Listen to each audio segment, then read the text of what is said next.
Today, I'm going to teach you how to find hidden gems that the average angler is overlooking. I've got a lake here. I've been here a couple times. I don't know it all that well, but I know that this lake contour map, I own the VX Hummingbird chip, and it doesn't have lake contours past 10-foot deltas. So let's take a look at what does that mean? When we look at this lake contour map, we have primarily 10-foot increments. We can see we do have a 5-foot increment there, but otherwise I would call this a 10-foot, lake contour map. And anytime I see a map like this, I think it's an incredible opportunity to get out there and start scanning. Hummingbird has an auto chart feature where it can use its internal storage and use the sonar that you have to start to get more detailed contour maps. When you see these 10-foot contour maps, you should get excited. Yes, you're gonna have to invest more time to scanning, but you're gonna have inside knowledge that other anglers likely don't have. Who's spending the time to go out and map these lakes? The dedicated anglers who wanna find a honey hole that the average angler is not fishing every single day. These are fish that might be holding there, that are less pressured and haven't seen your presentation. They're more likely to respond to what you're gonna throw. So I think there is huge benefits to taking the time. If this is a lake you're gonna fish multiple times over and over again, spend the time, break down a lake so you can really understand what's on the bottom. When I'm gonna map this, we're just gonna go in straight lines back and forth, whether it be vertical, horizontal. I think the big thing is just start to blanket it and try to get as many areas as you can. And really, if you are limited on time, then maybe you want to focus on the points or the areas you think are holding the best. But I got to imagine that there is a lot more structure than what this boring lake contour map is going to show. So what we're going to do is make sure our sonar is on. It is on. You can see that based on the depth here. I hit the power button and I get this menu. I often turn off the sonar when I'm in the shallows to be quiet. But if you hit the menu twice, you can come over and get your HB chart portion of the menu, and we have the auto chart. And what we're gonna do is we're just gonna turn it on and record it. And that's all we need to do, except for we also wanna make sure we enable the auto chart to show the differences here. So I have some changes there. You can see I've already started to map out this a little bit, but stay tuned. We're gonna start mapping out a whole lot more. And start up the big motor. And it updates nearly instantly. You can see already I'm starting to get new readings here, and it's starting to replace the old 10-foot contours with 1-foot contours, or really as accurate as you can get. So we can go probably up to about 5 to 7 miles per hour. I often like to do this while I'm side image scanning. So I've got side imaging here, I've got down imaging, and then I've got auto chart enabled, where we're now taking those 10-foot contours and making them 1-foot contours. So that's going to store into your internal storage by default. I believe if you pop in an SD card into this location, you could also store that to an external device and probably share that with multiple sonar units. Pretty boring here. You can see the brown. It'd be probably a muddy bottom or a non-hard sand bottom, it looks like. And you can see that as well by the green. And this brown, it's dark. It turns bright gold when it is a hard bottom. And I'm sure I'll be able to show you here that momentarily. Ooh, look at this. This is perfect. You see this? Boulders. Big boulders down there. We absolutely got to waypoint that. So doesn't look like it's necessarily holding fish, but still, that's a big boulder. And you can see the hard bottom. You see how it's gold there? And then you look at how it's darker brown. That's the mud bottom, and this is like a hard bottom. And in Minnesota and northern fishing, hard bottom is gold, rule of thumb. You get hard bottom and gravel, boulders, weed lines, that's where you're gonna find fish. So you can see that transition point happening, and although we didn't see any fish up there, I still think that it could be holding fish potentially next to that boulder. We could find out later on, and we may do so.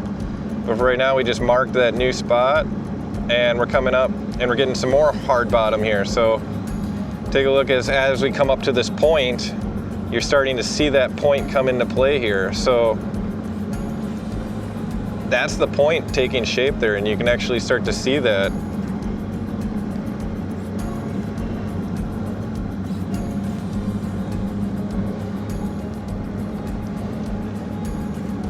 I'm gonna mark that peak of that point. That's usually a good spot to mark so you know where that is. So that when you're fishing, you can maybe start from the outside in and work your way to that first waypoint. Now you know it's there. And when I get to the end of my area that I'm gonna scan, I like to do a 180. I like to completely flip around and then go parallel to that line that we just made. And just keep repeating the process until you find an area that looks so juicy you just can't map anymore, and you're seeing it's holding fish down there, and you probably got to go fish it, right? And go confirm if your thesis is correct at that point. All right, so now you kind of seen how we build the lake contours, take a look at the points, find deep structure. Stay tuned. We're gonna keep doing this. We're gonna find some more hidden spots. This is looking pretty good, guys. Just take a look, see that hard bottom coming in, coming up to a point, and we got the weed line here. We're gonna flip that 180, but this is an area that looks like you may want to fish it if there was bait. Oh, and there's the bait. Take a look at all that bait that we're seeing there. I gotta flip that UE, but that looks like an area I would want to fish outside. Got the bait fish, got the weed line, I got the point. If those are bluegill, you would think that the largemouth are hiding in this cover. You go throw some stuff like a Texas rig or a free rig. Throw something in that cover comes to mind. And we're just gonna keep scanning here. You can see, let's take a look at our progress there. Just gonna keep making these lines, see what we can't find.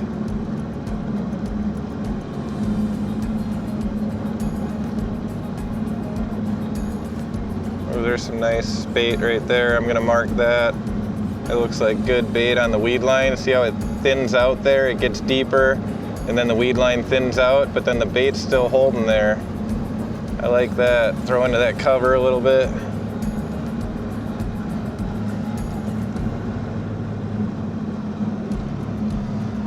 Got your seagulls out there. Hey, seagulls.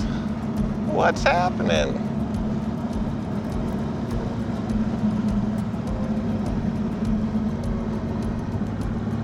All right, so because this deeper part seemed a little boring, I'm gonna kind of go to the north side.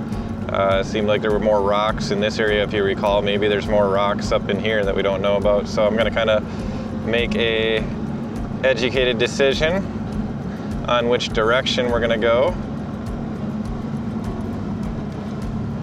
Speeding up a little bit, we're at 6.5 miles per hour. Seems to be handling it no problem. I have seen people struggle with their side imaging. When you see lines start to develop, that means you're going too fast. But I also believe that if you're running clean, dedicated power and you don't have voltage drop between your batteries and your units, I really think you can go at a higher speed before that, before those lines start to kick in. I really noticed that on my Mega 360 speed before I got a dedicated C-clear wiring harness. But basically any dedicated wiring harness is going to help lithium ion battery, and if you have that on an isolated network or an isolated circuit where your trolling motor or other electronics aren't interfering, that's the ideal, and that way you can go faster when you're mapping with your side imaging. And it's a great way to get familiar with a new lake. If you don't know a lake and you're trying to understand, is it a rocky bottom? Is it got vegetation everywhere? Where's the weed line? How thick are those weeds? Any of that, this answers that. And if you just spend a little bit of time it's gonna pay dividends when you start fishing. Ooh, I'm starting to see some of this come in. What is this? This isn't really on the map, but this looks new. Look at this come in, this hard bottom here in an area that is supposed to be boring and empty. We've got gravel. We've got rocks. We got boulders. Look at that shadow. That's definitely boulders there. I want to mark those as fast as possible so that we lose visibility when we use the cursor there. So excellent. So we've already found a number of, you can see we found a hump that we didn't know about that has rocks, and then we now found what looks like another potential hump that has rocks here. All on areas that, I mean, I wouldn't fish this boring area if I had that lake contour map. You can see we've done a pretty decent job of coverage here in terms of mapping the lake. I'm going to consider the north side complete here, and we're gonna go move down, take a look, see if there's anything juicy down below on south. But we've already found some rocks. It almost looks like a rock spline that is coming off this hump. We've got much better shape on this hump. We found some areas where there's bait fish, where there's hard bottom that just stick out of nowhere. Those seem like areas, those transition points that could be juicy and areas we probably want to consider fishing here. If you don't have a ton of time, one of the strategies you can do is run the weed line and then come back and make 1 or 2 passes thereafter the weed line. I think that's a really good spot to start with if you can't map a large chunk of area or the lake's too big. Start with outside the weed line and make a couple passes. I think you're gonna be surprised at what you find at those deeper depths and outside the weed line where there's hard bottom and there's rocks or rock splines, brush piles, you name it. You don't know unless you spend the time using your tools and your electronics here like this to try to find and do what the other angler is not doing. You know, how are you gonna get ahead and become a better angler? You gotta put the time in. You gotta learn how your electronics work. And what better place to use your electronics than on a lake you already know. If you know where there's fish already holding, you should go over it with your electronics and see what it looks like. Why? Ask yourself, why are the fish holding there? Why is it always a juicy spot that you catch fish there?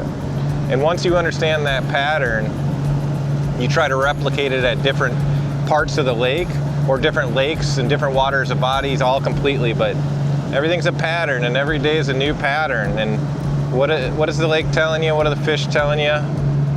And I think if you spend time thinking about this and looking for bait fish and why the fish are holding in certain locations, you can end up scaling your fishing effectiveness and hopefully put more fish in the boat because of it. You're making less casts because you're trusting that the equipment's gonna help put you in the right spots. You don't wanna fish 100% of the water. You'd rather fish 5% of the water that's holding the juicy spots, and that's what these electronics are going to help you do, is target where you want to cast and where you want to spend time. Okay, we're going to call it wraps. Look at what we've got here. And I'm comfortable not scanning this middle area and taking the risk of missing something, and the reason being is you can tell there's no hard bottom in this bowl. At least I can see a thermocline line at about 30 feet and giving me the indication that there's not really any fish holding there. That's the areas I have covered. So, to give you an idea of what that looks like, look at how dark it is.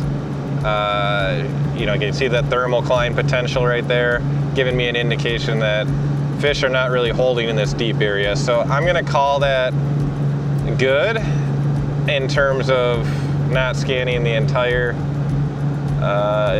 basin there. But let's break down where should we fish now. Now we've got this whole lake broken down and we've got a lot more information that we can study here. So where should we fish? Okay, we're gonna call this good. We're gonna go to our auto chart. You can get to the auto chart this way as well, right in the main menu. And we're gonna turn the record to off. And let's take a look at the before and after. All right. Look at our basic map.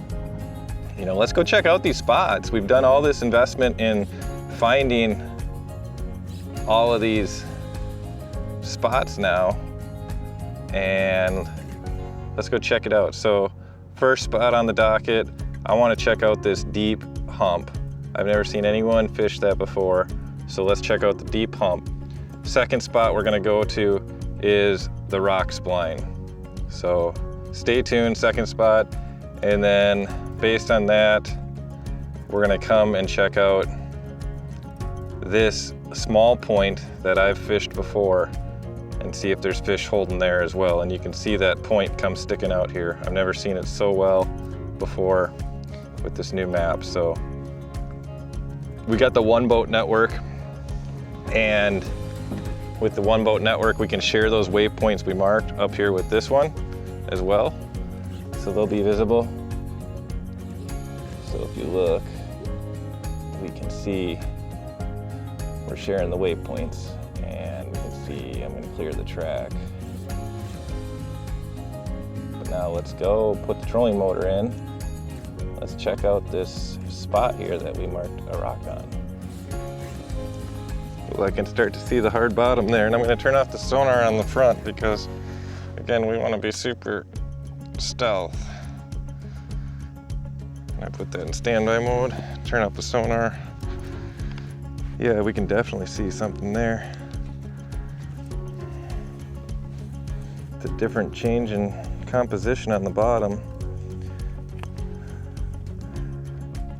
Where's that rock? Not seeing anything on the bottom currently, unless they are really hugging. There's no bait fish. I mean, there are definitely rocks here. And it looks great, like there would be fish holding, but I'm trying to drop my bait down there near the bottom to see if any fish come up off the bottom and show themselves. It's a very common technique that these fish will hug so close to the bottom that you can't see them in our front-facing sonar, but you can use that lure just to see if they will show themselves. And if they don't show themselves, well, maybe they're not there. Not gonna spend too much time here. If they're not here, it's a great boulder though, I gotta tell you, that is a healthy boulder.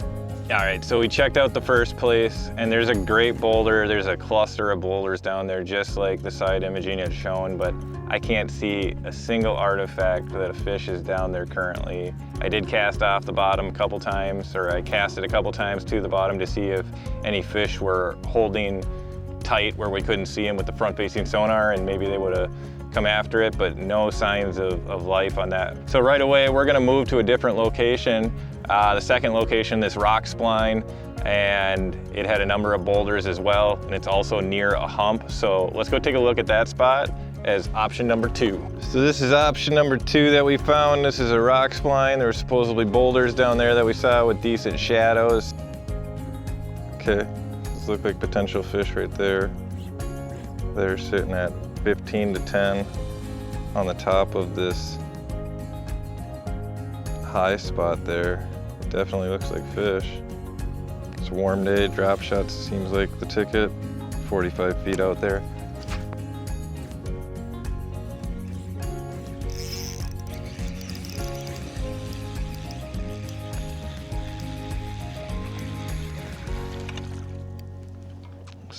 Small bass. Interesting, maybe they are bass down there. Oh, that's nice coontail. Look at that. That is some good coontail. Nice and fresh. It's a good sign that bass should be holding there.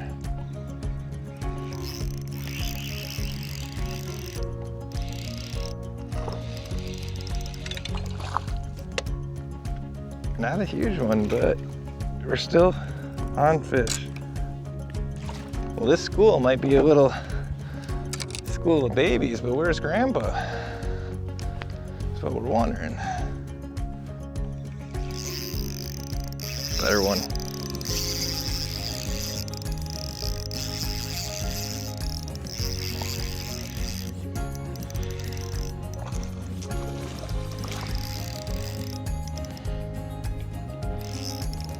There we go.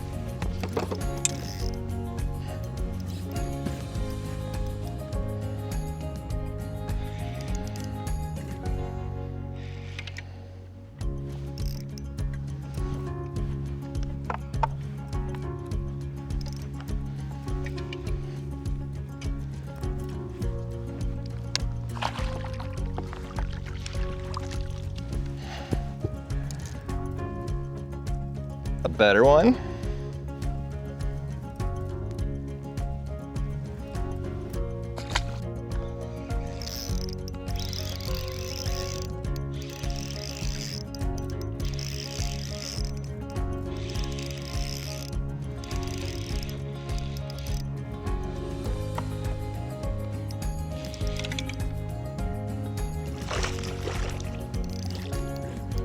Top of the roof, another small one.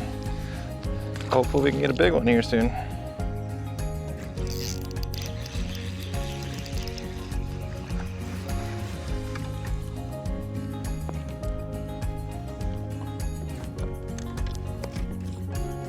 This school is just tiny. We're gonna have to move on. They're not the size we're looking for, so although we found fish, we're moving on to different fish. We got limited time here.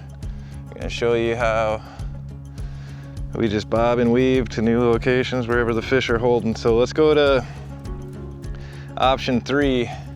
I've fished before, and it's a hard bottom over here. And we scanned this and it turned very, very gold.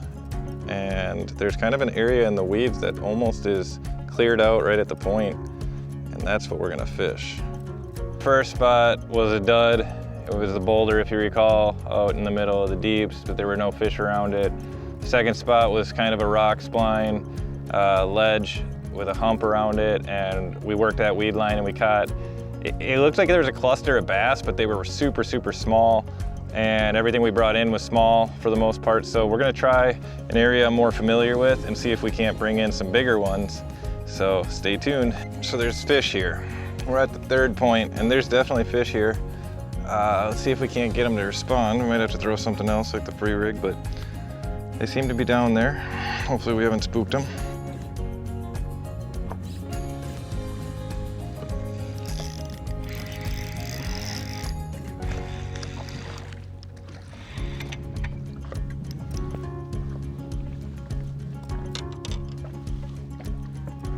Another small one, but we're trying to find the big ones.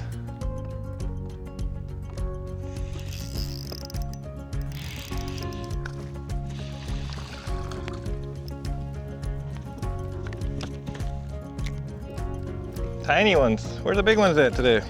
But the process works. The process puts us on fish.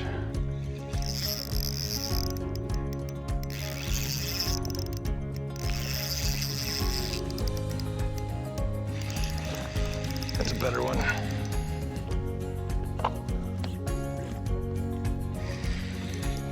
Maybe not. He's small. They all small. No, he's bigger. He's a little chunk. Cool. Not the monster we're looking for, but we're getting closer.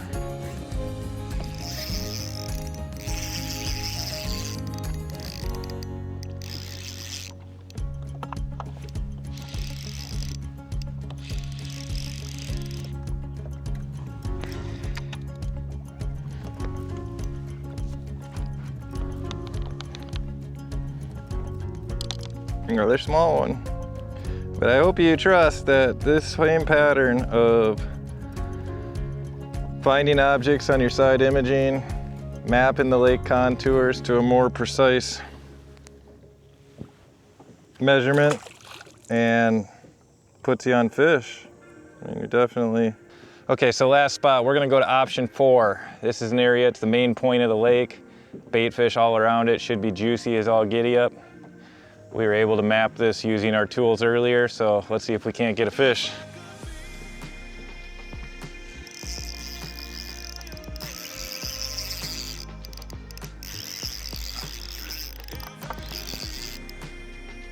Might be a better fish.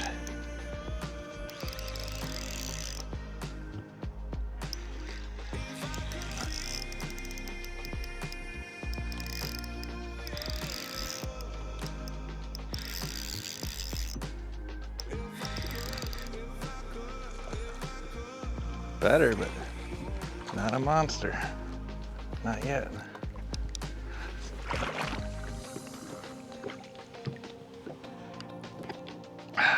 Bigger one. Still not what we need.